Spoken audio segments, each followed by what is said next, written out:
There we go. Now we're live. Good evening, everybody. Welcome to WrestleZone Unfiltered. Back with you again on Thursday night. Our esteemed boss will be here with us just a little bit. He's running a few behind. That's okay. But we are joined this evening already by Danny. Miss Danny, how you doing tonight? I'm good, sir. How are you? If I was any better, I'd be you. But I'm not getting up at 1:30 in the morning to watch an eclipse. I ain't doing it. Nope. I'm going to be getting up people to watch an eclipse. So this is going to be interesting. I think when the show's done, I'm going to go down, maybe sip a cup of coffee. But I discovered, Jason, that I purchased decaf coffee Well, I do one pot of regular during the day, and once that's by done, accident. once that's done, I drink coffee all day long. So I'll do a half and half. So because I keep my coffee going all day long, and then I got my liquid crack that I keep with me too. So Yeah, I didn't know that, and I'm like, I bought decaf. I'm like, oh, that explains it all. Good thing I'm not in a classroom anymore because then we'd have to have real coffee. coffee for the kiddos. Give them some. Take them a Red Bull. Oh God, yeah. So we had a lot going on this past week, and just to let you guys know, between now and the Raw after Mania, that's what we're going to be leading up to. We'll cover the AEW stuff as well. We'll cover the stuff that they're leading up to with WrestleMania and see where they're going to go with that. And I guess we'll go ahead and get started because I don't know if Connor actually got it. He said he wasn't sure if he was getting Revolution or not. Did you watch Revolution, Danny? No, I didn't. My friend Jeremy, hi Jeremy, if you're watching, because I know you're off work tonight, so that's why I work with him, and I know he's probably What's at up, home bro? watching. But Jeremy's awesome. He a great guy, loaded with wrestling history. And he was telling me that all the AEW pay-per-views are available on Prime. However, even if you're a Prime subscriber, you still have to pay for the pay-per-view. Yeah. I had to laugh Which, because a lot, and I get some people don't get how that works, yeah, but I saw so many people, asking the question, why, or making the comment, well, it's on there. Why isn't it free? yeah, Dude, exactly. That's what they just Jeremy said. And they did a deal for, it's not Netflix. It's not all inclusive. It's not like, if you get Max or Peacock or something like that. I mean, it's, right, Amazon Prime is, you can order movies off there just like you could a cable box back in the day. So, you can actually, Amazon Prime is one of the few places where you can get movies that are still in the theater, for $20, $24, whatever they're right. charging for them while they're still in the theater. So, yeah, I saw that a lot online. People not just grasping that concept. They did a partnership that allows them to, one more product that Amazon Prime can sell to offer that product and for them to pay for it. So, yep, if you got Amazon Prime, you're not getting the AEW pay-per-views for free yet. So just relax. It'll be okay. I promise. Yeah, and I saw that, I was like, "Wait, what?" And I was like, "Oh my god." Like, he, came over to when we were between customers, he came over to me and he was like, "You didn't hear about that?" And I go, "No, I'm a Prime subscriber." So I went on Prime and I thought, "Oh, okay, $50 for a pay-per-view." No, we passed. I did keep up with, it on Twitter and various social outlets, and I'm just like, "Oh my god, what did we just watch for part of it?" That's how I'm feeling. I saw the highlights, on Dynamite, and again, what did he book? What did we I'll watch? be honest with you. For as much shit that I give AEW, I was pleased with the pay-per-view for overall. I mean, we'll start at the top. I was a little surprised that I didn't know how Max and Adam Page was going to do. You know what they were going to do. I was surprised either one of them laid down clean, but as we saw last night, that's setting up for something more. Yeah. And Davis, I see your comment. I'm getting to that. I'm starting at the top. Hi, Um, Davis. Yeah, I do see that too. and but for the most part, even even the Mercedes match wasn't that bad. It's just the fact I knew she was going to win. So, but I mean, even that one wasn't that bad. The Tony Storm Mariah May match was not for everybody. I mean, Jim Cornette just destroyed it. I mean, it was entertaining if you like that kind of stuff. I'm not, I'm an old school fan, so watching a girl get hit between the legs with the bottle that's that's gimmicked Oh, and gimmick, but she gets popped in the puss with a champagne bottle, and it's if you liked it, you liked it. It was entertaining, and Tony Storm went over, and mhm. then last night they Megan Bayne come out, and I guess she'll be the next challenger, and I'm really surprised that WWE that missed on her. She kind of reminds me of Jade a little bit with that build. Yeah. she's got a good entrance. So we'll see what they do with her. The Hurt Syndicate, they destroyed the Outrunners as they should have. We'll keep moving. The Osprey match, the Osprey and Kyle Fletcher match, a lot of blood, but a lot of high spots in it. Mhm. I enjoyed Takeshita. Him and Omega had a good match. And then, yes, Davis, you are correct. That main event was absolutely awful. That's where I questioned, okay, what was the point of having Christian cash in just to keep it on Mox? I think being he had it since August, I think they're going to try to tell the story. I saw that somebody, Nathan, said he thinks that Cope and Cage will win the tag titles in 2025. Mhm. I think this is the story to get them back together. As far as the babyface heel interaction with them, Mhm. feud a little bit, and something will happen to where one of them saves the other one, and they wind up hugging it out, and then you see, the E and C tag team back again. Mhm. Because from what I read, never know how much of what you're seeing, hear and read is correct. But one of the things Edge had said was in the interview that he wanted to come finish his career with his best friend. So, Mhm. I'm sure you'll see them together at some point. I don't know how much longer either one of them are under contract, but yeah, the main event for them to take that cash in away from him like that, and just, it made him look absolutely, for the good work. I think Christian's done excellent work. Oh, he His has. his heel work in AEW to me has been excellent, and he's been one of the brighter spots for me watching TV when he's on there. That turtleneck sweater kills me. It makes me laugh every time I see it. Mhm. But you also saw, if you were watching last night, it kind of carried over to where he got into it with Nick Wayne and Mama Wayne, and told her she'd be back waitressing at the Waffle House if she didn't watch her mouth. So they're setting all that up. They're getting those wheels in motion. So I think at some point you will see. But yeah, like I said, it was a solid pay-per-view match wise, and they continued a couple of the stories on Dynamite, but Mhm. to have the matches that they did, and end it. I get it. It's the world title. I've always been I always hated when, the WWF back in the day would bring the champion out first because he was a heel, and then bring the challenger out. Mhm. I've always said respect the title. No, I don't care if it's on the Miz. I don't care if AEW put it on Orange Cassidy. It's respect the title, because that's supposed to be your main belt. But again, and Musty, I agree, it was a solid show up until the main event. The main event, I just shook my head, and I saw a lot of people trying to compare the two cage matches, and the cage matches you can't really compare, and I'll tell you why. One was on pay-per-view, and you paid for that, and you got your money's worth with Osprey and Fletcher. They put on a hell of a show. It was some, very, very, just a lot of bumps that went, wow. And then, and for something you don't see a lot in AEW, you know, Osprey and Fletcher had a story behind that too. There was a reason for everything they were doing to each other. And then you get to Monday Night Raw, and you got Punk and Rollins, who also have a story. But where I'll compare the two, again, one on Raw, one on pay-per-view.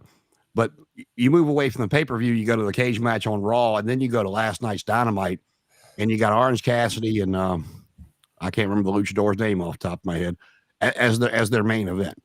And that's the difference in the two products to me. I don't do the ratings thing. I don't care about the ratings. If you like it, you like it. You watch it, you watch it. If you don't, you don't. But I would be interested to see those ratings, just to see, for the simple fact that was their main event, and I would be interested to see how many viewers that they actually lost for that main event, because a lot of people Mhm. just don't care for Orange Cassidy, and a lot of people had no. I'd seen that guy before, and I'm sorry I can't remember his name. I'd seen him before, but again, it goes back to trying to reel in more viewers. And if that's going to be your main event after you had Punk and Rollins on Monday night, you're missing the boat, in my opinion. Yeah. I posted in one of the groups, I posted, I posted a poll, and I wanted to know what everyone thought of the cage match, just for my own curiosity, because I heard that the Osprey Fletcher match was pretty good. But, and again, for me, what I think made the Punk Rollins match so special. One, it was on Monday Night Raw. Two, they have this animosity between each other that's just been building. And three, we didn't know what to expect. And four, we knew Reigns was going to pop up at some point. Did we know he was going to pop up on Monday? No, but he did. And that's what made it all the more special because you had to set up the triple threat. And what a way to do it with the cage match on Monday night. You know what my favorite part of that was? I get so aggravated when people do run-ins and they get, their music pops and you get the entrance.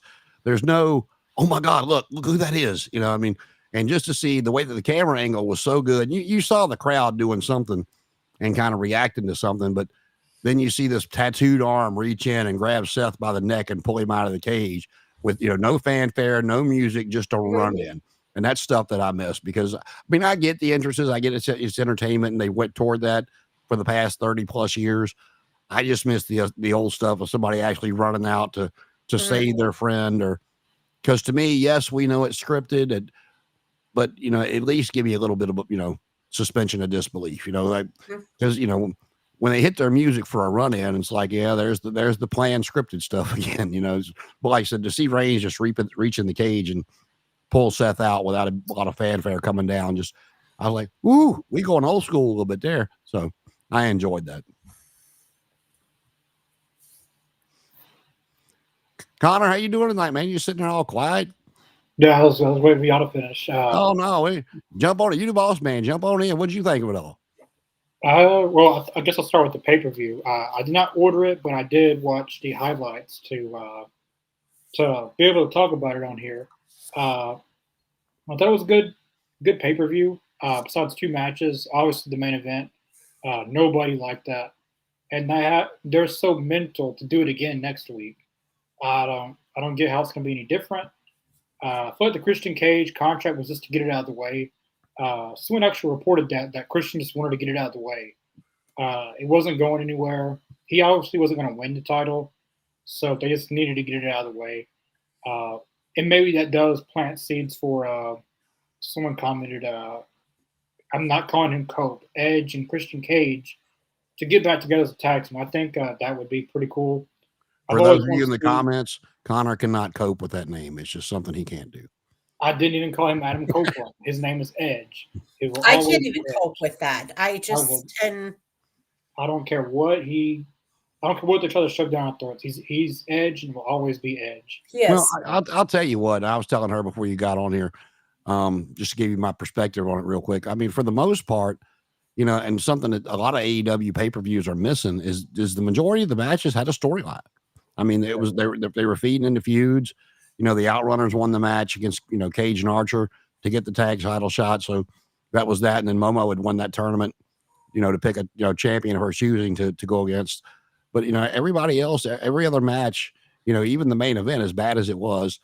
And if you listen, this is why I'm all over the place tonight. So I didn't take my Adderall today, so excuse me. All those matches leading up to the main event, there was a lot of good stuff going on, and Edge got a little bit of a pop, but nobody cares about Moxley and the Death Riders.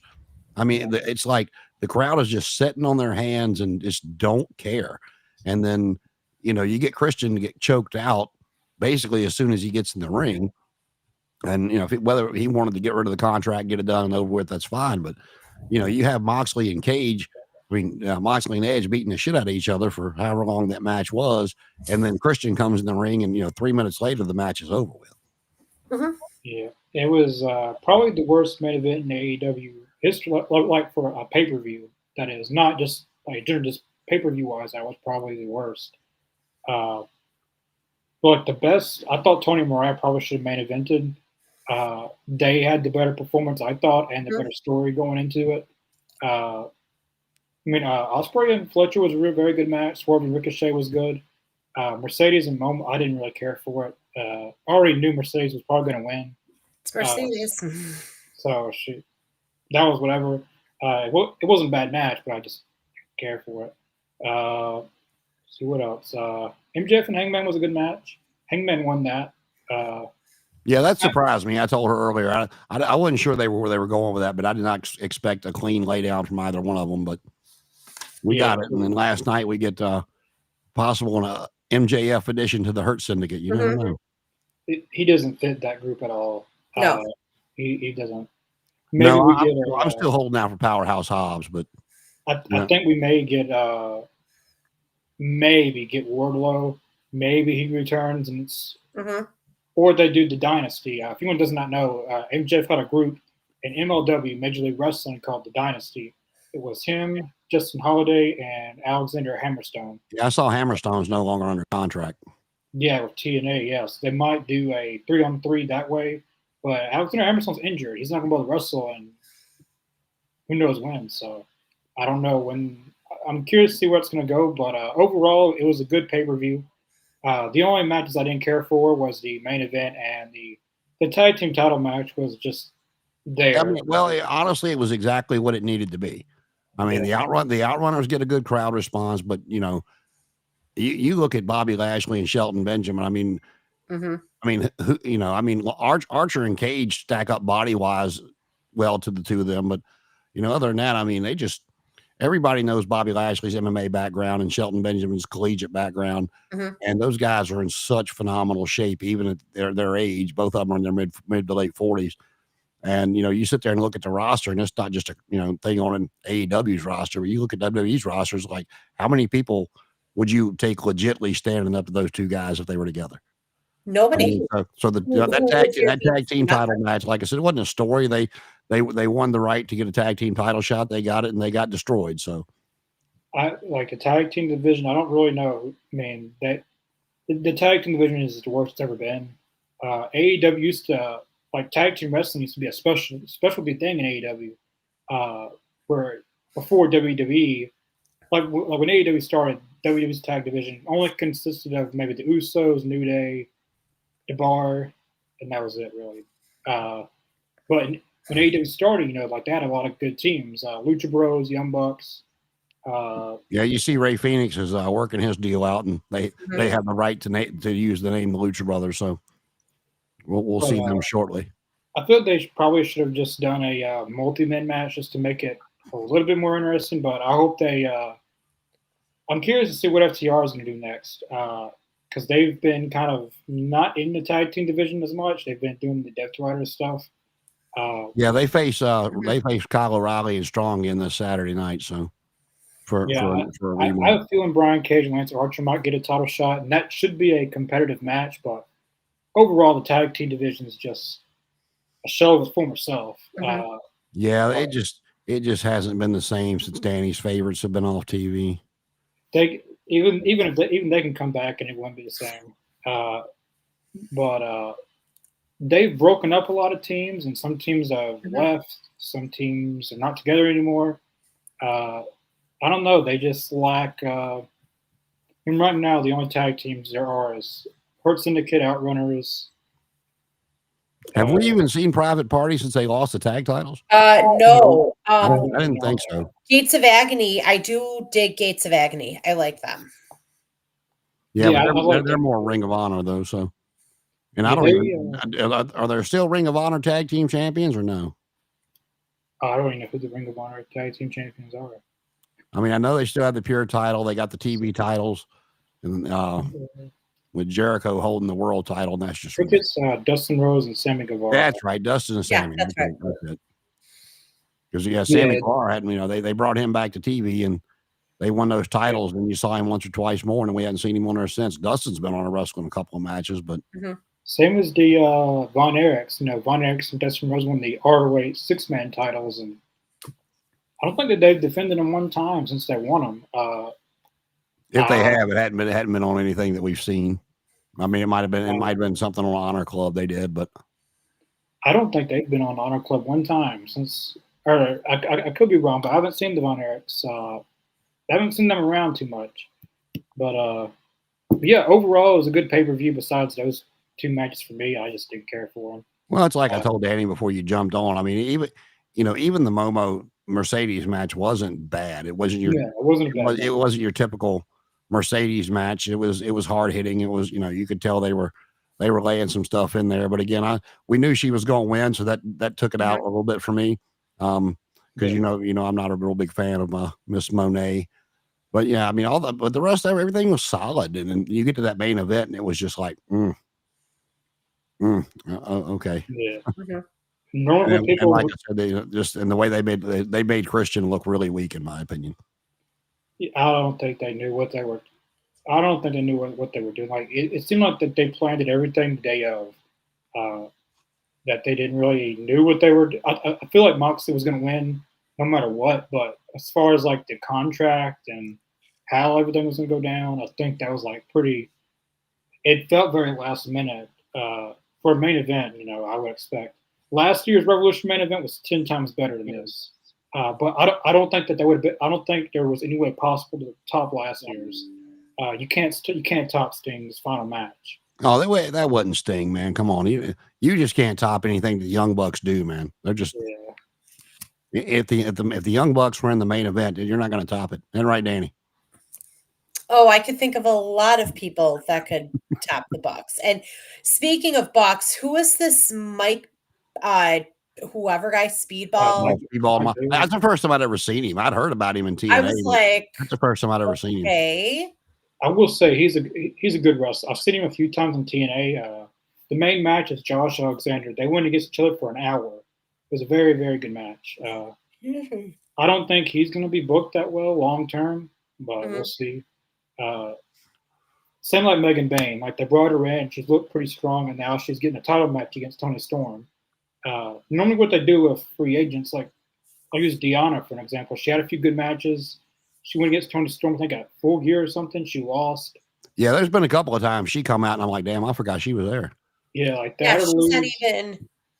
I haven't even seen her. I totally forgot she was there. I forgot. Her and Taya Valkyrie are doing whatever they're called together, and then she lost. God, I can't even think of who it was. She lost to somebody last Saturday on Collision. Yeah, like the best stuff she did was when she first got there, and she did that feud with Toni Storm. Once she lost that, she really wasn't seen very much. I mean, we've seen her on a Rampage, I guess, or something. But she's been in and out, not really doing much. But in my opinion, she's better than Mercedes. I enjoy her than Mercedes, but Mercedes' popularity is what gets her over people like Deanna. Well, that and the fact he's paying her a shitload of money too. Yeah, she's got creative control, so I would imagine. But I mean, you would think for somebody that claims to be such a wrestling historian that he would have been able to remember every time somebody's had creative control how it worked out and how bad it worked out for the company, whether it was WCW or the WWF, and to give anybody creative control. I mean, unless I don't even know if I'd give it to him, but I'll use Brock Lesnar as an example because he's a legit badass. That's believable for him to go in there and run through the roster. I mean, what is she? 4'10", 96 pounds? Probably. I mean, it's like watching some of these Nia Jax, Candice LeRae tag team matches when Nia gets knocked on top of Candice by accident. And it's like, she's still breathing under there. I mean, so. Well, and I think too, and speaking wrestling historian, I mean, look at the biggest ego in the business, Hulk Hogan, and we wonder why Scott Steiner said on Chris Van Vliet's show why he said the things he said. Look at Hogan's creative control. Look how Hogan turned out having complete creative control. What happened? I mean, that was a disaster. So you would think that Tony Khan would understand, okay, you're cute, you're Snoop Dogg's cousin, okay, understandable, okay, but does that make you worth the amount of money he's giving her plus their creative control? And again, when you give people whatever they want with no boundaries and no expectations, they will walk all over you, and she's walking all over Tony Khan. Well, that's how he got the screw job too, because it was in Brett's contract. If he left it the last 30 days he was there, he had creative control to control the way he left the company. Right. That's what caused the screw job, because he said he wasn't putting Sean over, not in Montreal anyway. So I didn't know Dynamite was last night. I thought Rampage was last night. I thought Rampage was on. I don't think Dynamite was on, Davis. I think Rampage was on last night. Well, it's you heard me talking about it. When you first jumped on, it's like I saw a lot of different people comparing the two cage matches, and it just wasn't a comparison for me because again, Both of them were good, but one was on pay-per-view, one was on free TV or Netflix, and it's not free anymore. But one was on their normal weekly show, and then you follow this pay-per-view, which, like I said, was a solid show until the end, to the main event. You follow that pay-per-view with Orange Cassidy. What the hell was his name? I don't know. He's a lucha wrestler. Yeah, right? he's a luchador, and I've seen him a couple of times. And I mean, I've liked Harley Graham? No, I know who you're talking about. I can't pronounce his name. Anchero or something like that. Torino? Oh. But Harley Graham was on the show last night, though. Then and they had Powerhouse Hobbs team up. Was it Hologram? Hologram with Harley Graham. That was my favorite part. Yeah. Harley Graham. It felt like I was watching a Rampage. It definitely wasn't. I mean, Speedball Mike Bailey. Who did he go against? The Beast Mortos. Yeah, it was a Rampage. Dynamite wasn't on last night. He'll be back next Wednesday. I mean, the only part that I really, Kenny come out at the beginning and did his, did his promo. I think my favorite two parts last night were, well, my three favorite parts. I'll give you three. Was MVP coming out and confronting MJF and their little skit. All right, where are they going with this? And then when Harley Cameron accompanied Hologram to the ring with the mask on, and they called her Harley Graham. That, I was sitting there watching her do some of his stuff on the outside of the ing. That tripped me out. Or get a hologram puppet. Yeah, she's funny. Takeshita coming out and just absolutely burying Max Caster. Oh God, that was hilarious. Because they've been doing that with Max Caster for the past few weeks, and as he's in the ring running his mouth, I'm like, all right, who's it gonna be? Who's it gonna be? And then here comes Takeshita with that look on his face because he lost his title Saturday night and Sunday night, whatever. And I'm like, oh, this ain't gonna take but a second. And then Takeshita pulls him up and then, gives him his finish. And I'm like, so those are my three favorite parts of Dynamite last night. I'll be right back. I gotta use the restroom. Okay, I hope everything comes out okay. Well, I mean, we're in a different state. I got to say that. I can't offer to hold it for him. We're not in the same room.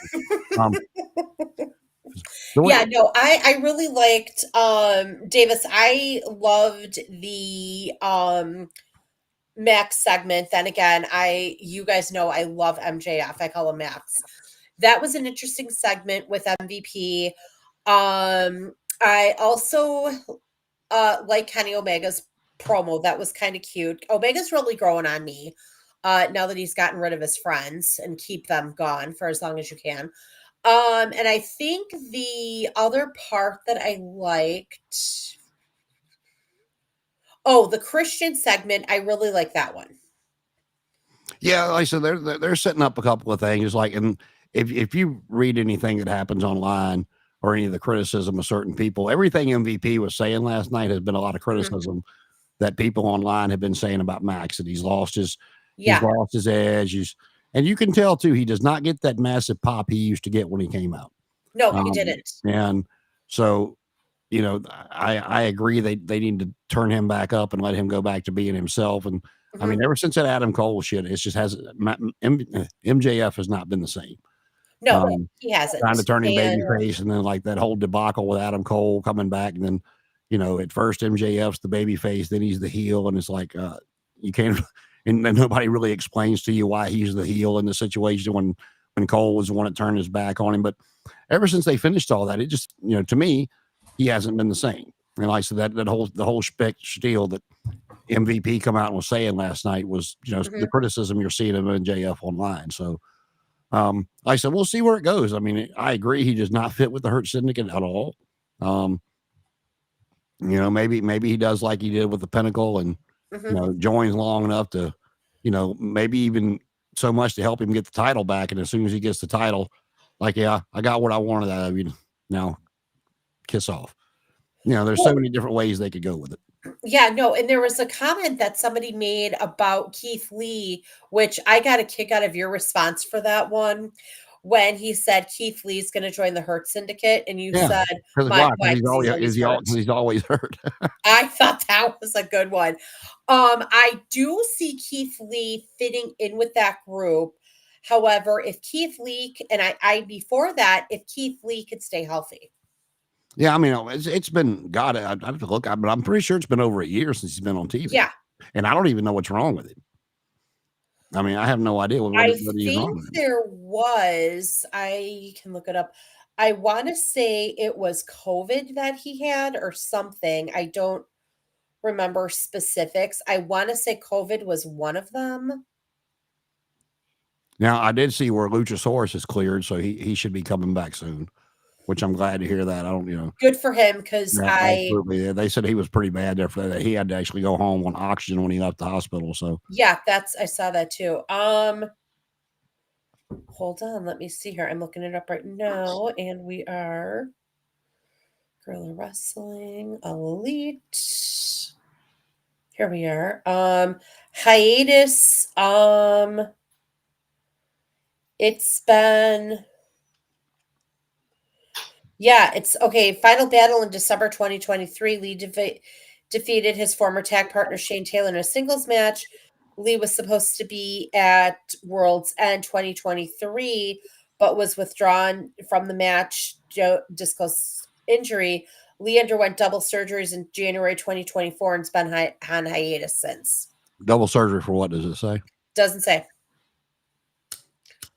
But then the interesting thing, speaking of surgeries, Eddie Kingston's comments about the state of AEW now, and from what I read, I believe Eddie Kingston's due back May or June.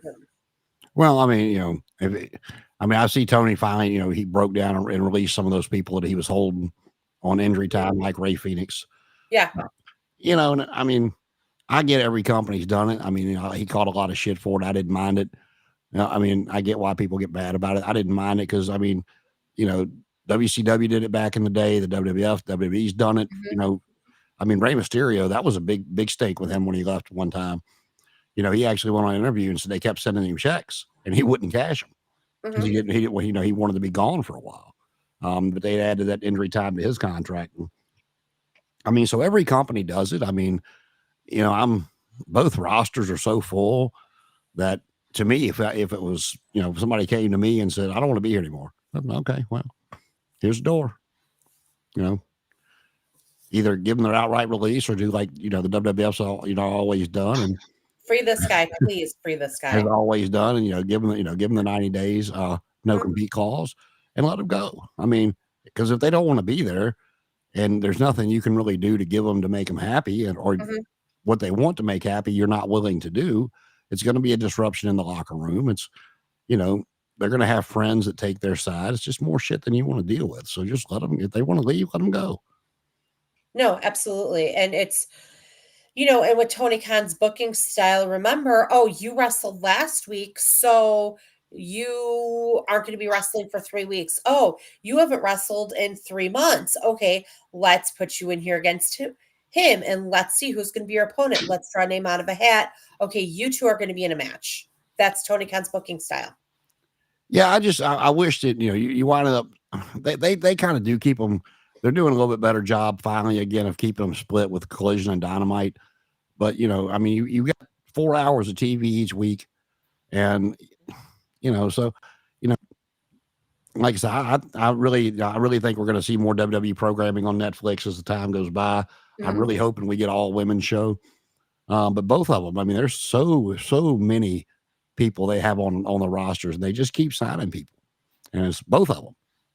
Mhm. They're just as guilty. I mean, so well, anything else to add about the Revolution there, Connor? Now that you're back, Nobody debuted. I thought maybe Cedric Alexander would have done something, but I I really I think think if they bring him in, I believe he's going to get saved for something bigger, not for. yeah, I mean, and what it really amounted to a squash match. yeah. I'm really curious if he actually goes, just because of what happened with his wife. I'm really curious. I know he's confirmed for some independent shows.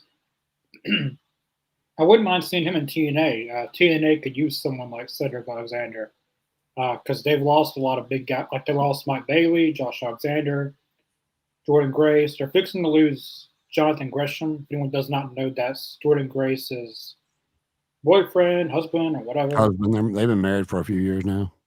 Yeah. So Sig Alexander would be a pretty good addition. But Yeah, yeah, I, like I, my big hope for TNA coming out of this partnership with the WWE is just a better TV deal. Make it more accessible for yeah. people to watch. Sure. Oh, I think absolutely. that's the one thing they should aim for this partnership. Which I knew it was said that in some international markets, WWE was going to try to put them on the forefront so that I guess AEW cannot get those deals. I don't know. I don't know if it's real. Like wherever I heard it from, it could be from Dave Meltzer, and if it is, believe the opposite. It's not real. Uh, but yeah, I thought it was a good show, minus those two matches. I mean, Mercedes, I didn't really care about the match because I already knew she was going to win. But overall, it was a good show. All right, we'll move right on into it. I guess we'll go back to last Friday with SmackDown. Cody had said that Travis Scott didn't touch him, but that eye says different to me. But Yeah. Cody come out and then he came back out this Monday and hit the GD on Monday Night Raw. So I guess they're going a little further with that here and there. But then you saw, let's see. You saw the confrontation of Bianca Belair and Naomi, where Naomi finally admitted she did it. Mm-hmm. And then Jade come out and Bianca stepped aside and she beat up Naomi again, which I don't know if you don't follow Naomi on Twitter, she told her she was going to send her ass back where she came from. I thought that was pretty funny. But like I said, in this feud, I don't really care. I'm not interested in the matches at all. But I just hope we get Trinity Fatu coming out, or not Fatu, but it had to be Trinity Uso in the WWE. Instead of Naomi. That to me, that gimmick has just run its course. I hope that's not a Mania match. But we might get that. Let's see what else. Randy Orton and KO. We're going to get that for Mania. That one I'm looking forward to. They set that up. And then of course you got Roman Reigns returning Monday night and pulling Seth out, and you see Paul Heyman in the cage patting CM Punk and helping him up, and then Roman throws his temper tantrum like, "That's my daddy. What are you doing?" Mm-hmm. And goes in there and beats the shit out of CM Punk to set up this three-way we're going to have at WrestleMania. And from what I'm hearing, that actually might main event night one instead of Jay and Gunther. So I kind of hope that they do. I don't know. On Monday, I mean, Grayson Waller is a pretty decent wrestler, and that match was whatever. If you can't put on a good match with him, I mean, Gunther is a very good wrestler. He can carry someone if he needs to, and WrestleMania he's going to have to pull it out because I don't think that should main event. The excitement levels for Jay and Gunther, I don't know. Well, like you know who Jay reminds me of? Who's The Ultimate Warrior. I mean, the crowd would pop so loud when the Warriors music hit, and while he was running around the ring and shaking the ropes, and or doing the yeet, but then unfortunately that has to end and the bell has to ring, and so you're 100% right. I mean, it's to pull that match off. It's going to be a lot on Gunther. I mean, Jay is. He's a lot of spots. That's what Jay is. Mm-hmm. He's always been a lot of spots, and that's why he worked well with his brother in a tag team. But you cannot hide that, in singles competition. So I think Gunther can do it. I think he can carry someone like Jay. Gunther's a very good wrestler. He's going to really have to carry the load, but I would just have that open the show on night one and have Punk in the main event because I think the main event has to be some level. I would be more excited for Gunther and Goldberg than Gunther and Jay. And Goldberg. If Punk, Reigns, and Rollins are on night one, and whatever else is going to be on night one, and then you end the show on night one with Jey Uso and Gunther, that's going to get the same reaction from me that Revolution got. You could have all those good matches, and then a dud to finish the show with. You might as well put it. I think at night 2 last year, they had Rollins and Drew McIntyre open the show, and then the Roman and Cody main event. I would do that on night 1. Have them open the show, and Punk, Rollins, and Roman close the show. But I'm really curious if there's going to be any stakes in that triple threat. I mean, obviously Paul Heyman is involved. We might get that Heyman favor. Yeah, that's what after Monday. There's something coming with that, so Mhm. I'm very curious to see where they go with that. I'm hoping there's a two-parter of that favor, and Punk's gonna leave out that I'm gonna get a match with Roman, but you're gonna help me beat him, and maybe Heyman joins Punk. Maybe Heyman goes back with Punk, and we get heel CM Punk. I like heel CM Punk the best. That's the best version of Punk. But we'll see. This Wednesday, this last week on Raw, I like the ending of it because you could tell Rollins wanted a pin. He didn't want to just escape the cage, and that's what they were kind of hinting about. Punk and Rollins both did that, but yeah, because when Punk went to walk out of the cage, and that's when Seth started screaming at him, "You want my throne? Come take it!" And they teased it with Rollins at the end. And then Roman Reigns took him out. He gave him the win, and then beat the crap out of Rollins, beat up Punk. So he took that win away from him, and that's gonna probably lead to Rollins and Roman's conflict, and then Heyman's involved with Punk and Roman, so that leads to a triple threat, I guess. Well, the good thing about Heyman is, and it's been with everybody he's been with, whether it be Punk or Roman or Brock. I kind of like where Punk's been since he's been back. He's kind of in the middle. I mean, he's talking because Seth was a big time babyface when Punk first got back. And I mean they're still singing his song. They're not really booing him, but Punk is not he hadn't went one side or the other. He's challenging or talking crap to just anybody he feels like it on both sides of the aisle. So and like I said with Paul, yes, Brock was heel a lot, but then there was also a lot of times where they'd bring him out against people that were getting booed or kind of middle of the aisle as well. And then Roman's the same way. I mean, some people cheer for Roman, some people still boo him. I mean, but so I mean, it could go either way. Like I said, I'm just interested to see what the favor turns out to be. So, because he don't need to use a favor to get put in that triple threat to me, because that sets it up for what they did Monday night sets up that triple threat, because Roman got some payback on Seth, and then went in there and attacked Punk for hugging on his daddy. Someone said that recently. The favor can't be a triple threat because it already writes itself. Like you don't need to use a favor for something that pretty much writes itself. So Heyman turned on Punk. I mean, I don't know. I mean, he did say on SmackDown like 2013 he was my wise man first. So I mean, I would like to see Punk and Roman one-on-one eventually. I think that's a big money match. I think that's a bigger match than Punk and Rollins, personally. Because we've already seen it. Yeah, and Roman, he's on another level. Like Punk and Roman did work with each other, but that Roman and this Roman's a completely different wrestler. He's a bigger star. He's probably in the top 3 biggest stars in the company. So it would be a bigger match now. I'm really curious to see what the favor is. That, and then they also set up the triple threat for the women's championship with Rhea coming back out and basically telling EO that she couldn't have beat her if it hadn't been for Bianca and blah blah blah blah blah. So I'll be honest with you, I'm paying attention, because the only match that I'm really interested to see as of right now, because they have not made the triple threat official yet, but they set it up. We know we're getting Kevin and Randy, and that I'll look forward to. And I want to see what they do with Cody and Cena, for the simple fact of, I thought the way they did the Elimination Chamber with Cena being a part-timer, and he hadn't won a match in what was it, like over 2,000 days since the last time he had won a singles match. They didn't make Punk look bad. They didn't make anybody else look bad. The way they did it was Seth putting stomping him, and then Cena putting the STF on him and just having him pass out from the chokehold. But so they're not going to let Cena, just if he wins the title, they're not going to let him pin Cody clean, because then that just takes away everything Cody's done the past 2.5, 3 years. And so I'll be interested to see how they actually do that. And I said, I'm still not 100% convinced that we won't see a double turn at Mania. I think eventually we'll get it. I don't think it'll be as quick as Mania, but it's Mania, so you don't know the Rock schedule.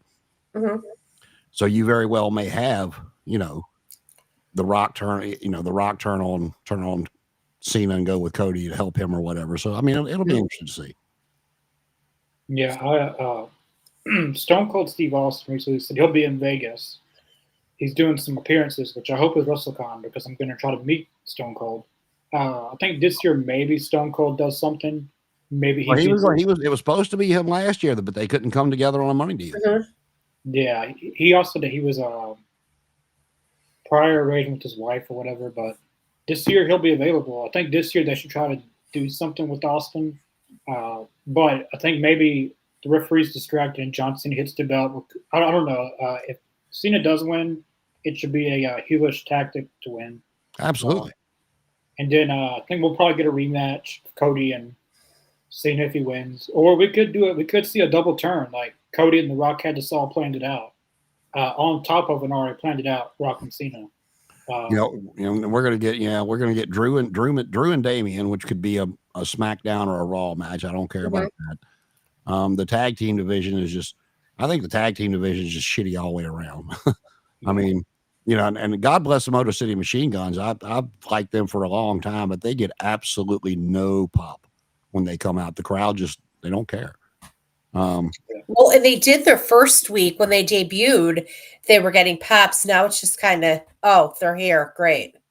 And I've never been a big fan of Johnny Gargano. I think Charlotte and Tiffany will be a good match, but am I excited to see it? No, not really. But then, are we going to see any returns? I think it was Seth that had said something about Becky's not done wrestling, so Beck's he come said back. she's not retired yet. Yeah, but I think something like that. I don't think you will see her at Mania. I think you'll see her at the Raw after because they have to save stuff for that. Right. But then, are we going to have any debuts of anybody? Maybe. Would Ricky Starks come, or I still can't call him Ricky Saints. Would we have any NXT call-ups? Would we have anybody debuting, at Mania, say Starks coming up, or is it too early for him to come up? One person that I would like to see make an appearance is Braun. And there's been talk that Heyman is going to start managing Braun sometime down the road, which if you remember the look that Braun and Roman exchanged at the Rumble, I want to see those two go at it. Yeah, what I was reading online is they didn't have anything planned for on screen, but Heyman was already guiding his career behind the scenes. Is what was going on with the two of them. The NXT call-ups that normally happen on the Raw after Mania. I'm pretty sure you're going to be seeing Trick Williams come up finally. Oh God, thank you, Jesus. Love him. Trying to think of who else. Roxanne lost her match to Jordan on Tuesday, so she's pretty well done in the NXT. You're going to see her, which I think, unless something changes, she'll get lost in the shuffle with all those. I mean, because she's another one. She's 2 foot nothing, 96 pounds, and you get in the middle of Charlotte Flair, you get in the middle of if Becky Lynch comes back, Bayley, Jade, Bianca, Rhea.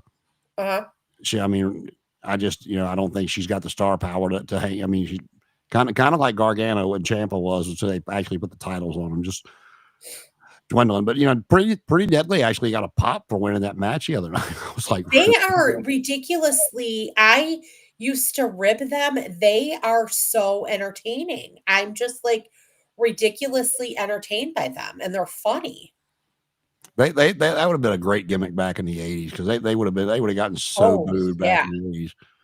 But I mean they kind of remind me of a modern day Billy and Chuck almost. Oh God, yeah. I was thinking the same thing. But I mean, no, they've always been entertaining to me. I'd shake my head, especially when the disco ball goes off and they're coming out to that shit. But they got a big pop. But again, it's like we talked about with AEW. They've got Strong and O'Reilly and FTR, and then you come over here, and I mean, I like what they're doing with the Street Profits, but I was a big tag team guy growing up. I loved the tag team wrestling. I mean, people don't realize, if you weren't in a building, you can watch it, but if you were not in the building, you just cannot fathom how over the Rock and Roll Express was. Now, you hear people talk about you hear people talk about the Road Warriors, and yes, the Road Warriors got that massive pop when their music hit. But once it died down, they got to the ring, and that's not saying they weren't over because they were. But once they got to the ring, all that stuff kind of calmed down. Ricky Morton was, starting riots, looking out in the crowd when he was getting the shit beat out of him, mouthing "help me" to the crowd, and people trying to come over the rail, to come after the Midnight Express, to come after the Horsemen, to come after whoever the the Russians, whoever they were wrestling. And like I said, unless you experienced it in the 80s live, people just don't understand how over not only they were, but those matches were. I mean, there were so many times that the world title would be on the line and would be a good match. You could have, a young Barry Windham and Ric Flair going 45 to 60 minutes. And, you'd still have the Rock and Roll of the Midnight as the main event and still be the ones that steal the show. Yeah, no, they were something special. And I think what made tag team wrestling in the 80s special was just the charisma and the uniqueness of every team that that was existing, plus the gimmick that they had. You look at for example, Road Warriors, God bless their souls. Look at those shows. I mean, these are two big biker dudes that were bouncers, that were just, you saw them in a bar, you'd be like, oh God, I'm staying away from him. You had the Horsemen, just the cocky, arrogant guys who just basically walked into the room and owned it. You had the Rockers, you had the Midnight Express, you had the Russians, you had the Freebirds. They were just like the pretty boy glam rockers. You had the Midnight Rockers, who I had the privilege of watching as a kid growing up. And they were ESPN every day at 4:00. Yes, there you go.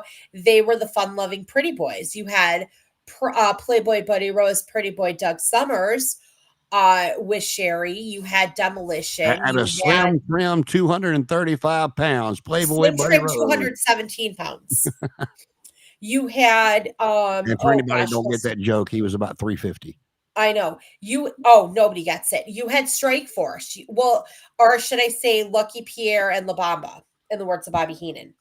You had the Rougeaus, the Hearts. Yeah, you had so much uniqueness. The Bulldogs. There was, the Killer Bees. Right.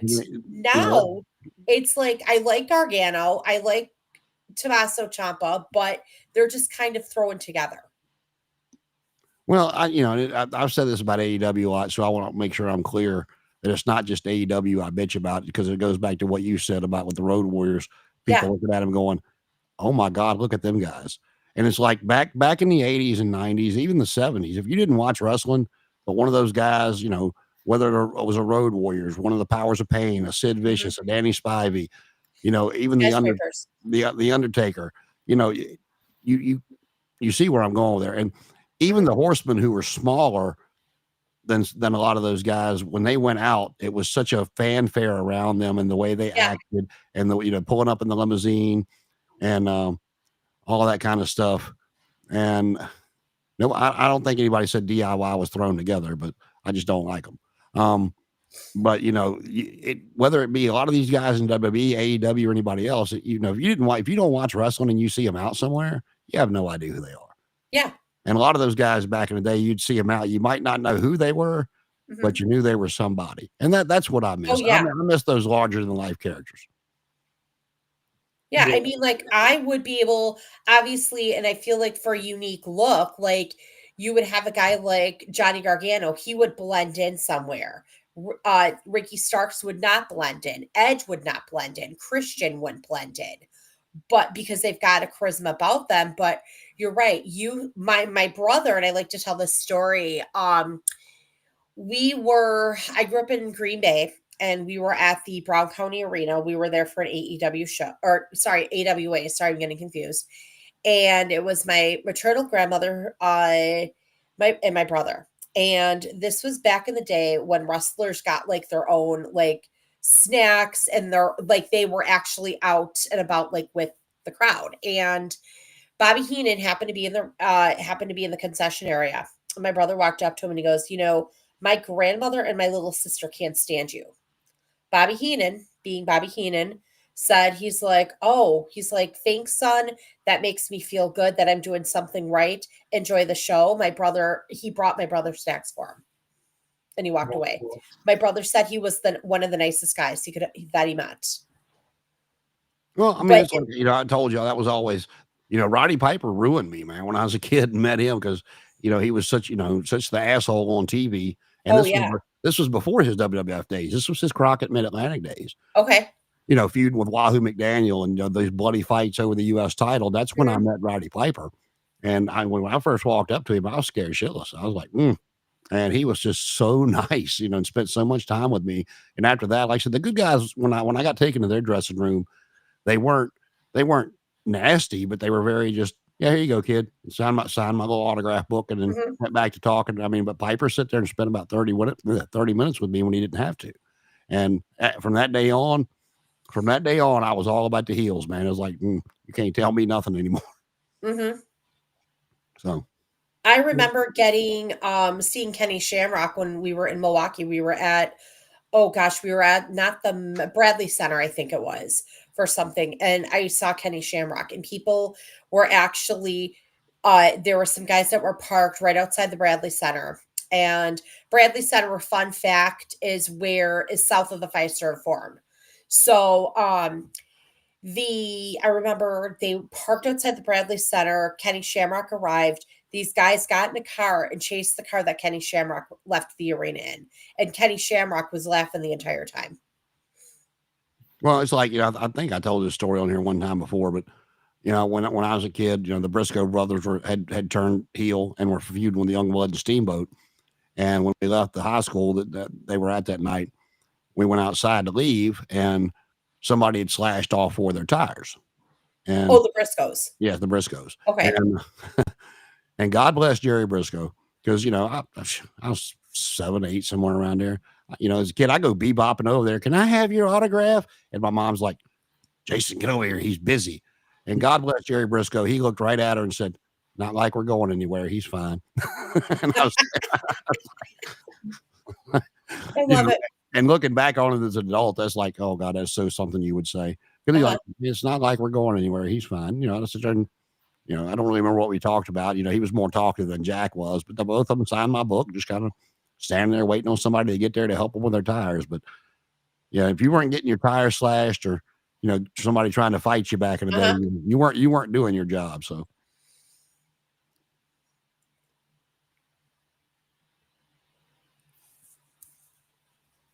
Did you freeze up on me there? I thought you were going to say something. Yeah, my stupid thing is I'm freezing up. So is there any in particular thing besides Cody and Cena at Mania that we're looking forward to? Either one of y'all? For me, the Punk Rollins, and I think they're going to. I think they'll put on a really good story. I think the match will be good, but what I'm more interested in to see how we get there. That's what I'm more interested to see. I think Roman and Punk on the mic is going to be interesting because they've never really been head to head on the mic since Punk came back. It's been they had that little backstage segment, like the before Survivor Series, they had a little backstage thing, but it wasn't really like an in-ring promo. I think I think Punk and especially Heyman, they'll make it compelling. Like Heyman can make almost anything compelling. He's a very good storyteller. Besides that, Kevin Owens, Randy Orton looks pretty good. Gunther and Jay, I don't really care for. I did expect a little bit more out of Tiffany and Charlotte. The build-up so far just has not been as good. See what else. The triple threat of Io, Bianca, and Rhea, that should be a pretty good build-up. Io can't really speak a ton of English, but I guess Rhea and Bianca will have to carry that, I guess. Well, you bring that one up, and all 3 of those are technically baby faces, so I'm gonna need somebody to turn heel with that one. Give me at least one of them to turn heel. I think maybe Bianca might be the one, because Io and Rhea went from babyface to, they were heels that went to babyface. So the only one that I think should have turned heel was Bianca. I'm more interested to see her as a heel than Naomi personally. Yeah, I think we still might get that. I think somewhere underlying that it might come out if they want to do it that way, that she was basically out there trying to keep Jade away from her so she could focus on Mania. But I'm thinking they might pull a double switch here and have her come out and say, "Yeah, I knew she did it." Both of us, both of us were tired of your ass. Who are the 4 that it's Lash Legend? You talking about Metaphor? Metaphor. Who remind me of Metaphor? Lash Legend. And Jakar Jackson. I knew that. And then I can't think of the well, Noam Dar hadn't been around in ever. I don't know if he's still with the company or not. He was injured he's been injured for a while. I forgot the other guy's name. You talk about factions. You know, I mean, I was excited for the Wyatt Six, but you know, if this is all they were going to do with them, I wish they had just left it alone because, you know, to me, you're kind of tarnishing Bray's legacy without doing anything with them. Now, if they put Alexa with them and you know it blows up, then great. But if not, just you know, let it fade away because they just you know the last time we saw them on TV, you know, Bo Dallas laid down for. Was it Karrion Kross he laid down for or somebody else? It was somebody that he laid down. It was Karrion Kross. Somebody else he laid down for, and we hadn't really seen him since.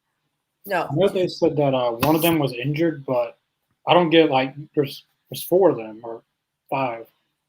5. And, like just because one of them's injured doesn't mean the whole group has to be off TV. Yeah, I you know if they put Alexa Bliss with them, that'll be 5.5. So, you know, I like Alexa Bliss. You know, she's coming out, and she's 5 feet tall and probably 102 pounds, if that. And you know, but I like her, and she's been coming out with that Fiend Forever jacket on since she's been back. And you know, so I'm like I said, I just either do something with them or let them go away. I don't want them, you know, because they're always going to be associated with Bray, and I don't want Bray's legacy tarnished. I mean, it's bad enough that the last match he had before his passing was that Mountain Dew blackout match with LA Knight. And you know, so and look how that turned out. I mean, it could have been worse. I mean, I think the worst match I ever saw Bray in that I didn't like personally was that match with Randy Orton at Mania when they kept having all the like cockroaches and stuff flash all over the mat and whatever they were doing with it. But I remember that. It was awful. But yeah, I mean, it's like I said, I'm you know, I know that Punk and Reigns and Rollins will have a you know a good hard hitting match at Mania, but I'm more interested to see how we get there. I mean, like so they set it up good Monday, but that's a lot of good that's a lot of good promos between the 4 of them, between you know Heyman, Punk, Roman, and even Seth. So I'll be interested to see how you know what leads up going to there. I do think that I'm not sure about the War Raiders, but I know DIY is supposed to go against Street Profits. I think DIY wins that somehow. Mm-hmm. They're supposed to get Pretty Deadly's not winning. I don't care who wins. They're not winning the tag titles. I think it'll probably be the main match, DIY, Motor City Machine Guns, and Street Profits, and maybe a ladder match or something. I still feel like DIY and Motor City have a better match to put on. I don't think that they got enough time at the Royal Rumble. I think they got a better match to put on because they've got great chemistry together, DIY and Motor City do, especially like outside WWE, but they haven't had that one match that's been given enough time. But on WrestleMania, I think Street Profits probably will win, especially with their new characters. I think that they should win. I forgot about the Hardys. We might get a Hardy Boy match at WrestleMania because they've already put a new shirt on WWE shop.com for the Hardys. It was like the first time they appeared on NXT. Like the next day, they had a new shirt on the website. I know there was plans to do something with them this summer on the main roster, not NXT. So yeah, they're basically coming back to wrap up their careers. Yeah, Ray Phoenix is supposed to be. He's supposed to be debuting before WrestleMania, so maybe the Lucha Bros go for it or something. I think they might do Chad Gable and the New Day versus Rey Mysterio, Penta, and Ray Phoenix, maybe. We're supposed to be getting Aleister Black at any point coming soon as well. Yeah, I'm really curious. I thought maybe he was going to debut this last Friday. When LA Knight won, I thought maybe, just maybe, he debut, but or return. But I think they might save like Miro and Aleister Black. They might save them for after WrestleMania. I know Aleister Black's supposed to be on SmackDown. He's married to Zelina Vega. Yep. So they might put them on the same brand. And she's 4'7" and 85 pounds. I would love to see, I would love to see them debut Ray Phoenix and let the Lucha Brothers win those titles because, War Machine or whatever the hell they're calling them, War Raiders, that's about 15 years too late. Those guys for their size were amazing back in Ring of Honor back in the day. And then I think it was Eric. Which one's the bald one? Ever? I think that might be Eric. I think the bald one's Eric and the Yeah. He was in that motorcycle wreck, and then they've both been very injury prone ever since. And some of the guys that some of the moves that Ivar does, you see why. He's a bigger dude and he takes a lot of chances that guys his size probably shouldn't be taking that much. Maybe on a special spot, special occasion, but I don't know. I liked them better. Well, I liked them better as the Viking Raiders when Sarah Logan was coming out in the deer antlers because Michael Cole was just hysterical with her in those deer antlers. But like I said, I'm glad they're getting their moment in the sun. They just haven't gotten really over with the crowd. So I'd love to see the Lucha Brothers come in and maybe revamp those tag team titles. And I think what they might do, New Day might want them, and then they might do New Day and Lucha Bros at WrestleMania. Then have the Lucha Bros beat the New Day, maybe. But I think Lucha Bros definitely going to win the tag titles. At some point this year, they're definitely going to win them. I think the biggest spot will be WrestleMania. I would venture to say that Ray Phoenix it'll probably just be Penta and Phoenix is what they'll be called because of Rey Mysterio. I know it was trademarked. The tag team name will be the Lucha Brothers. Yeah, it will be that. I'm curious to see what is. It might just come up Phoenix and Penta, but it was a good singles run for Penta while it lasted. I kind of wish Tony would have waited and not release until after Mania so Penta could get a little singles run. But if one of them, speaking of Chad Cable, what do you think about his little Blue Blazer Owen Hart moment on Raw? That was funny. When the guy was being taken out, when was Jackie Redmond was trying to interview him and basically telling him to stop lying, and you see security taking the guy out, and it goes back to when Owen Hart would be, I'm not the Blue Blazer, and you see Jeff Jarrett come walking up as the Blue Blazer dressed in that. So kind of gave me a little flashback giggle there. It's probably one of the Crew brothers in there, but that was pretty funny. Chad Gable, I've always found him entertaining. I hope at one point this year or sometime soon he wins a singles title. I think it's long overdue. He's someone that's recovered pretty nicely from the Vince era. Shorty G, that was a nightmare. Oh yeah, I forgot about that. And then even though he loses a lot, they continue to put him in big spots, and no matter how many times he loses, he still looks good. And they put him against some of the bigger talents, Gunther, Sammy. He went against Penta, but I would like to see him get a singles title run eventually. Yeah, I'm wondering what Sammy might wind up doing at Mania. You know what? What I would like to see personally is them name him special referee for the Kevin and Randy match. Oh yeah, and then have him turn heel and go with Kevin, and then he can cut the promo of, you had to almost break my neck to make me see that you were right, and I'm sorry, but and we get Sammy as a heel, like a serious heel instead of that comedy shit that he was doing, before he joined the Bloodline. I would like to see that and give him I like that. Give him a fresh paint of coat, as Bruce Prichard likes to say. But I'm trying to think of what like Braun Breaker. For those of you that watch Raw, the next 3 weeks it's going to be like 3 and 4 o'clock in the afternoon because they're overseas. This Monday it'll be 3 Eastern, then either 3 or 4, and then 3 or 4 the following week. It's going to be 3, 3, and 4. But you get Braun Breaker and Finn Balor this week, and from what I'm seeing, it looks like they're setting up. It looks like they're setting up AJ Styles and Logan Paul for Mania. I really don't care about that, but I don't know what they're going to wind up doing with Finn unless they, unless by hook or crook they put the title on him and give Braun a rematch at Mania. So I'm not really sure where they're going with that because we don't, other than Finn, don't really have a challenger for Breaker right now.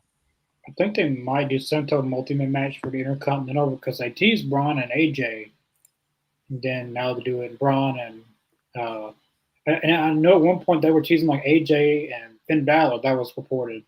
I don't know. I I don't know why they would do Braun, like the tease Braun and AJ, like 1 week, like he threw a shirt at him and he caught it or whatever.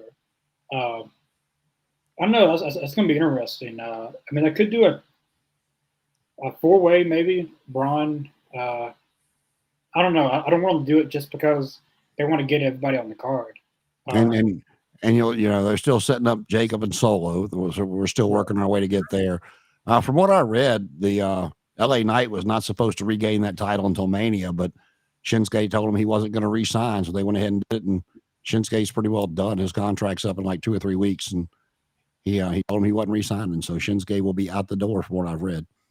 So we might get a Shinsuke Nakamura in AEW, or he might be going home to Japan. We don't, nothing's really been said about that. Just that, he informed the company he wasn't going to re-sign, and they took the belt off of him, and he's done with TV. I don't know why they put the belt on him. Like that's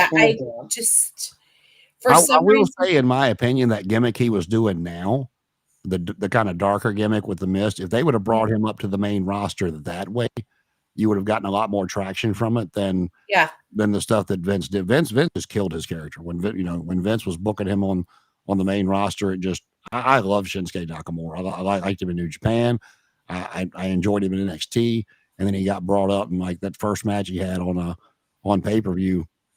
If I remember correctly, it was against Bryan Danielson. And, the two of them, I'm sure, have had phenomenal matches in just about everywhere they've been. And that match was awful. It was the main event, and it was just awful. There's a lot of people that's, like Bobby Roode. He was over in NXT. He was a world champion. I thought he was a world champion in TNA.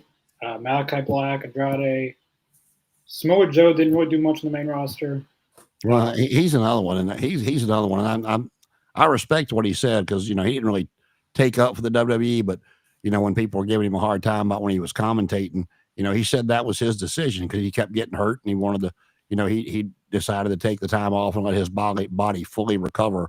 So when he came back, that he was 100%, not 75 or 65% because he had something else going on. So, And he seemed to have done well in AEW as far as staying healthy. The only time he's really left TV is when he's been filming whatever that show is he's in. So, and I'm really hoping that I'm hoping Swerve beats Moxley. I enjoyed Swerve as the world champion. I did too. So and like we've talked about it several times. Moxley and the Death Riders are just god awful. That gets you talk about a dead crowd. That music hits at least when Wild Thing was his song, the crowd would pop for it and sing along to it. And this new shit that he's coming out to, people are just like, okay, whatever.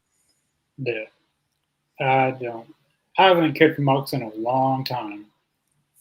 I mean, to me, even then, people think we're, especially me, jumping on AEW, and I'm not. I didn't like Dean Ambrose. I always thought Dean Ambrose was the worst of the Shield members once they broke up. To me, you couldn't really tell. They made Roman look like, of course, the big dog, and because he was always in the middle of that triple power bomb and stuff. But once I was surprised that Seth was the one that turned, and I think that's probably why they did it that way. But once they all three went their separate ways, even though Ambrose won the title a couple of times, he was just like that match he had with Brock Lesnar at Mania was just god awful. I mean, that the chairs, whatever they did, and so I was not a big Ambrose fan once he went singles, and he comes over here to AEW and he's got even more of a say of what he does, and he's just boring to me. Yeah, I think the Danielson, like the last time I really enjoyed Moxley, at least in AEW, was their match at Revolution. Danielson and Moxley is when William Regal debuted, and after that he just didn't care for him. It's just the same stuff all the time. Every character he does, he plays out to the death of it. I guess that's why he named the script the Death Riders, so he can just run it to the ground. They're doing Moxley and Copeland again. Moxley's probably going to win that. I believe they said that Swerve, he's guaranteed a title shot at Dynasty. Yeah, he by beating Ricochet, that was the number one contender. They get the shot at Dynasty. So I think you'll see a lot of outside interference next week, and you might even see Christian try to come in and do something. That might be them putting them together that quick, because I mean, when Tony Khan makes up his mind on something, He just throws it together. Do it. Mhm. You know, he doesn't let it stew. He doesn't let it simmer. So Yeah, it's probably Moxley and Swerve. Swerve's like Dynasty is where he won it last year, so yeah, he made reference to that last night. So maybe I don't think Swerve's going to win. I still think they're going to do Swerve. I mean, Moxley and Darby at All In, and Darby's going to win probably. That'll be who probably wins most likely. yeah, well, coming up in the week, let's see. Like I said, we mentioned it earlier, but FTR and the Undisputed Kingdom are having a tag team match, and we whether Collision will be a good show all the way around or not. I'm sure I'll enjoy that match. Both of them are, you expect, you get FTR in there with people that can work. They normally have a good match. So even though they've kind of been very bland the last 6 months or so, but they still have that in them. If they get somebody in there, they can push them to the limit, and Strong and O'Reilly can. So I'll be interested to see that. I don't even remember what we're getting on SmackDown this week. I know that we get the Intercontinental title match Monday and Cena on Monday, but I don't remember what we're getting. What we're getting Friday. I know DIY and Street Profits for the tag titles. Okay.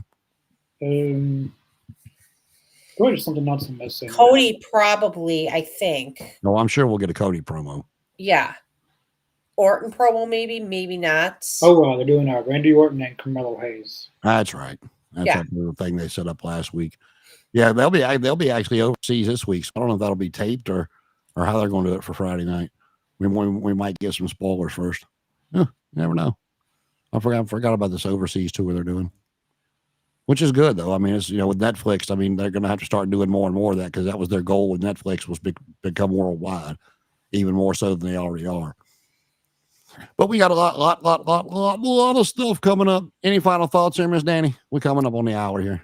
Oh geez, final thoughts. Besides Free Wardlow, I'm really taking NXT. I didn't realize how good it was. My core 4 of NXT: Trick, Ricky, we know that, Ethan Page, Oba, and Tony D. Those are my 5. Yeah, Tuesday night we kind of glossed right over that. I didn't think he would, but I was really hoping they would either set up a second Moose and Oba match, yeah, or surprise the shit out of everybody and let Moose win.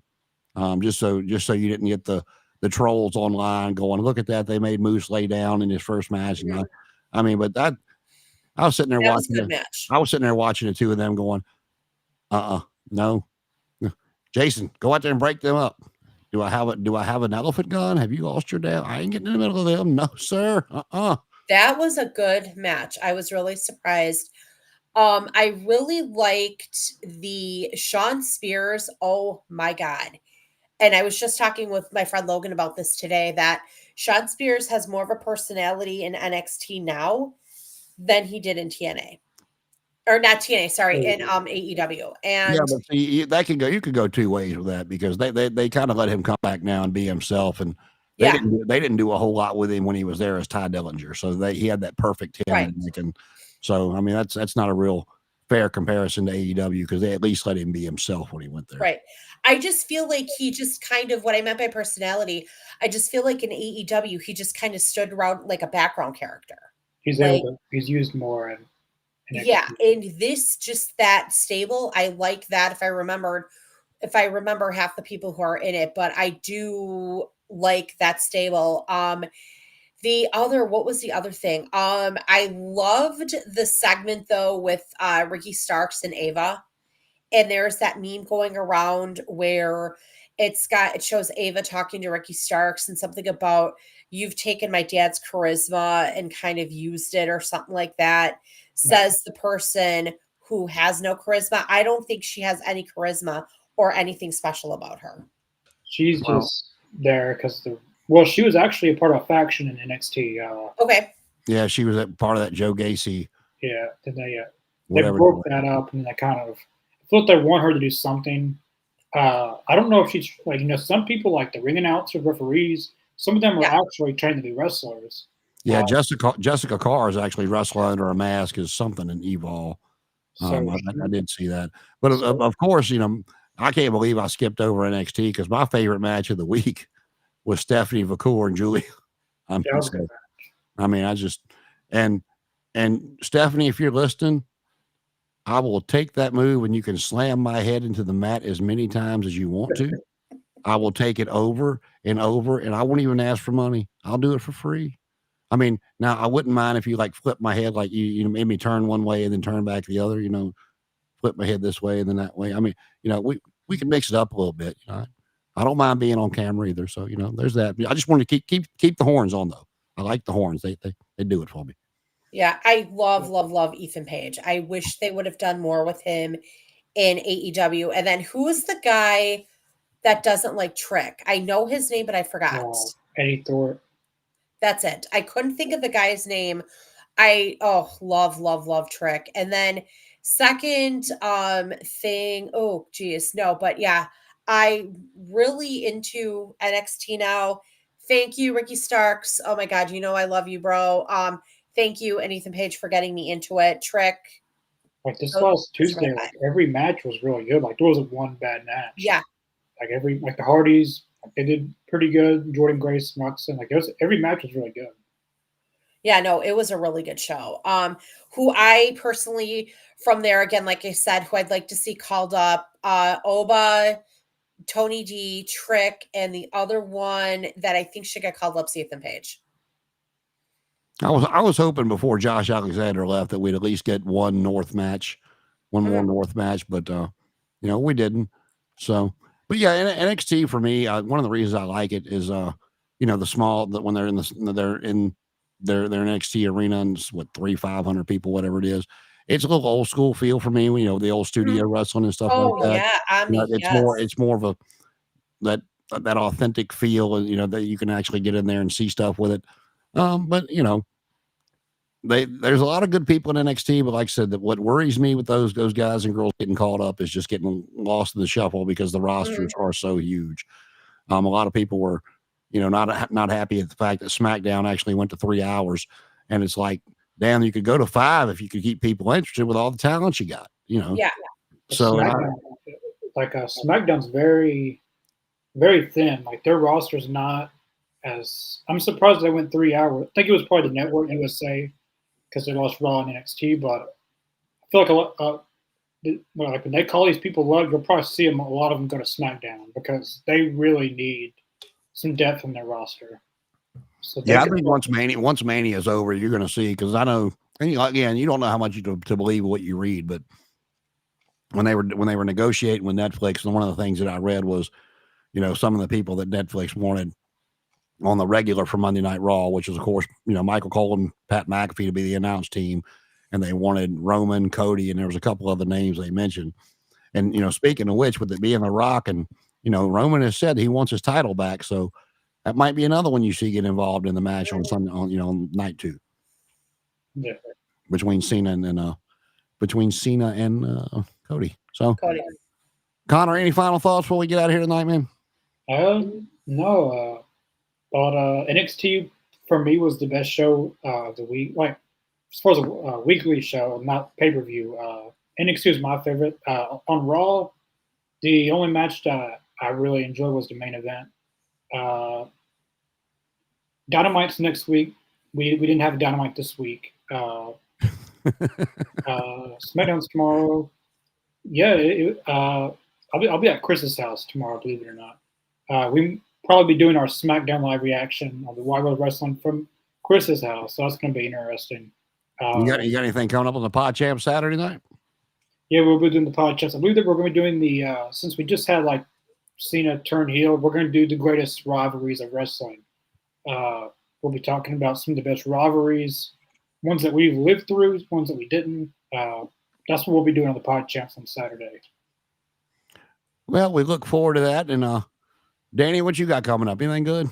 I am going to Chicago tomorrow to meet my new great niece, who is 7 weeks today, and to see my other niece, my sister's niece, actually, her husband's family, who is 10 months. Yeah, well, I don't know if I said it last week or not, but we did my daughter and her husband did the gender reveal. It'll be 2 weeks this coming Sunday when they did it.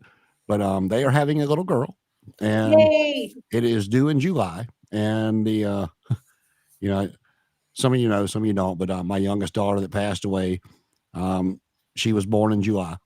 So I told her sister, I said, you don't think there was some divine intervention with this one? So don't know what day in July she's due, the 11th. So if she's a little bit late, her sister's birthday was on the 19th. So, we might be getting it right around her sister's birthday, but we're all looking very forward to that. That would be perfect. Well, And looking my forward to the boss, new arrival. no, and my boss, you guys know that I'm S's nanny. I've been with S for 3 years, actually in May, and I get to see her on the 28th because she doesn't have school. And they're having another baby. They're having a girl, and they're naming her Violet Marigold. Well, they haven't told us what the first name is going to be yet, but Sarah's middle name was Lynn, spelled Linn, after my grandfather, because that was his last name. And all they'll tell me is they're going to keep that tradition alive, and the little girl's middle name will be Lynn, spelled Linn. So that's all I know for now. So, Okay. but heartwarming, heart-wrenching all at the same time. But they got the SmackDown Live reaction tomorrow. We got the Pod Champs and Connor coming on Saturday, and then hopefully we get something interesting, because we will see John Cena for the first time on Monday afternoon. Well, I guess we'll see John Cena for the first time in 20 years if you want to get technical about it. But Monday on Raw, Cena returns. We'll see what he's got to say, and there's rumors that he might actually shave his head for this run. So we'll see. We'll see if that happens. And you mean the bald spot's going to go away to the locker room? That's rumors that he might shave his head to match The Rock. So that's just rumor now. I mean, again, it's okay. Believe none of what you hear and half of what you see, especially when it comes to professional wrestling. But that's the rumor that I keep hearing, that Cena is going to shave his head for this run, for at least the heel portion of it. And never believe a word Uncle Dave says. Hi, Uncle Dave. Am I still blocked on Twitter? I don't have to worry about him. I'm blocked. So it's all good. People laugh. We have a lot of people in the store that are wrestling fans, and I've told a lot of people about the show, just customers. And when I tell the story of how Uncle Dave blocked me with the Bucks, they're like, "Are you serious?" And I go, "Yeah, they blocked me 3 years ago. No, or maybe it was 2 years ago, when I insulted the Bucks and I said something about Uncle Dave." Yeah, like I say, he blocked me for a simple question. I forgot what he even tweeted out, but I said, "Man, when are you going to start being as critical on on Tony like you are everybody else?" And he responded that apparently I never listened to him because he criticized everybody that he blocked me. I'm like, really? every day he's on there arguing with everybody. Well, so I was respectful. I didn't put any cuss words in the tweet. I didn't call him any names. I very simply said, "When are you going to start being as critical as Tony's booking as you are everybody else's?" And he blocked me. So, but yeah, anyway, Pod Champs on Saturday, some SmackDown Live reaction. We got all kinds of stuff to watch, and this is what we're going to be doing through WrestleMania, the build up to WrestleMania. We'll do over the AEW shows, and we'll review WrestleMania, and then we'll get back into some hot topics of what might be happening, and some old school stuff, and watch alongs. You never know what we're going to do here. And plug myself real quick. I do have a brand new podcast out called Let's Talk with me, Jason Ingram. So give it a listen. It's me talking about how I deal with loss. I've lost about 12 people in the past 3.5 years. That includes my daughter and my father, and how I'm kind of coping with it and trying to get through day-to-day life the best I can. So, you want to check it out. It's not long. I'm just not only trying to help myself, but if any of my experiences can help people through similar experiences, and that's what I'm here for. But again, we will be back here next Thursday with WrestleZone Unfiltered, all kinds of good stuff. And until then, for the boss man, that's Connor, our wrestling diva. She's in search of Wardlow, so maybe she'll be back by next Thursday and after her search. My name is Jason.